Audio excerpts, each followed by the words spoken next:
Добрый день. Я являюсь жительницей Хангаласского улуса. Мне 46 лет.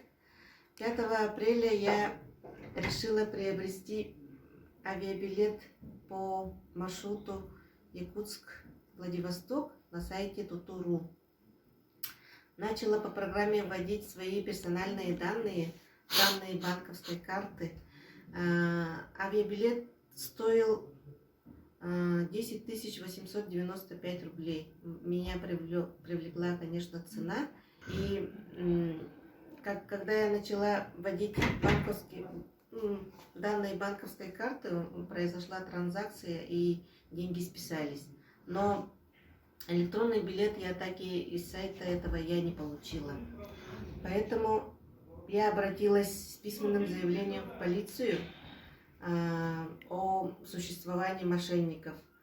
Ну, я знала, конечно, что мошенники существуют от СМИ, от радио, телевидения, газеты.